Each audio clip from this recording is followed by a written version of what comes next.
એ વાતની સૌથી વધારે ચર્ચા થઈ હતી કે દિવંગત નેતા અહેમદ પટેલના દીકરા અને દીકરી મુમતાઝ પટેલ અને ફૈઝલ પટેલ રાહુલ ગાંધીની સાથે ક્યાંય દેખાયા નહીં।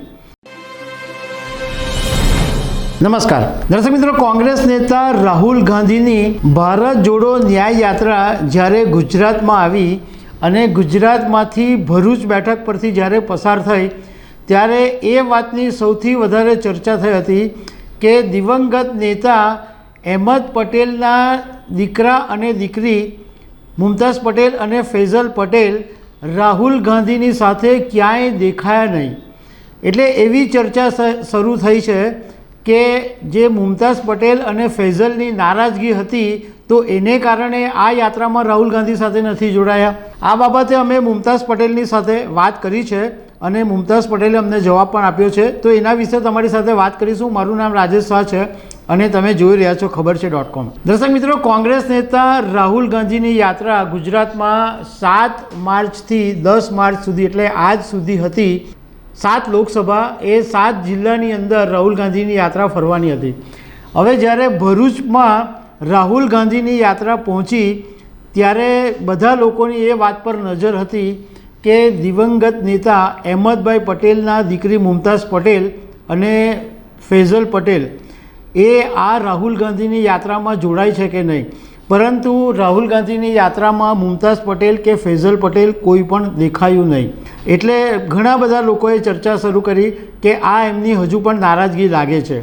હવે વાત એમ હતી કે જ્યારે ભરૂચ બેઠક ઉપરથી આમ આદમી પાર્ટીએ ચૈતર વસાવાનું પહેલાં નામ જાહેર કરી દીધેલું અને મુમતાઝ પટેલ અને ફૈઝલ પટેલની એવી ઈચ્છા હતી કે કોંગ્રેસ તરફથી એમને ટિકિટ મળે અને લોકસભાની ચૂંટણી બેમાંથી કોઈ પણ એક ભાઈ બહેન આ ચૂંટણી લડે, પરંતુ એ પછીનું ડેવલપમેન્ટ એવું થયું કે કોંગ્રેસે ગઠબંધન જાહેર કરી દીધું અને આમ આદમી પાર્ટી અને કોંગ્રેસના ગઠબંધનની અંદર ભરૂચની બેઠક પર ચૂંટણી લડાશે એવું નક્કી કરવામાં આવ્યું।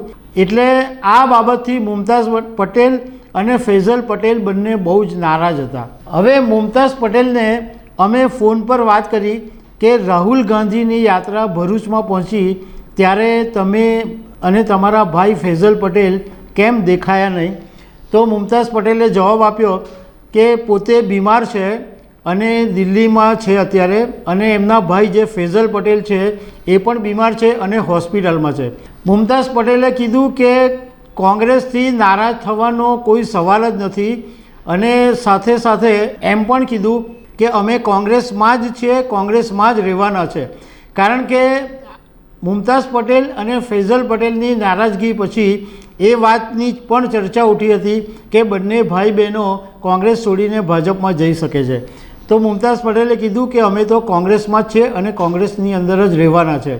અમે મુમતાઝ પટેલને એમ પણ પૂછ્યું કે આમ આદમી પાર્ટી સાથે હવે ગઠબંધન થયું છે તો તમે ચૈતર વસાવાને સપોર્ટ કરશો? તો મુમતાઝ પટેલે એક જ જવાબ આપ્યો કે અમે કોંગ્રેસ માટે કામ કરતા રહીશું। એમણે સીધો એવું કોઈ જવાબ નહીં આપ્યો કે હા અમે આમ આદમી પાર્ટીને સપોર્ટ કરીશું। ફૈઝલ પટેલે એક ટ્વીટ કરેલું છે અને ટ્વીટની અંદર એક કવિતા લખી છે।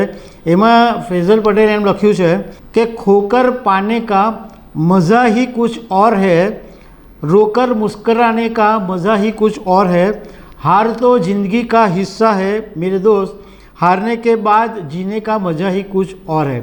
અને મુમતાઝ પટેલે પણ ટ્વીટ કરીને લખ્યું છે કે ચાલે ચાલે કોંગ્રેસ જ ચાલે, અને સાથે એમ પણ લખ્યું છે કે રાહુલ ગાંધીની જે આઈડિયોલોજી છે, જે એમની વિચારધારા છે એને અમે ગામડે ગામડે શેરીઓ સુધી પહોંચાડીશું। તો દર્શક મિત્રો, આવી અનેક વાતો સાથે અમે તમને મળતા રહીશું। Thank you very much.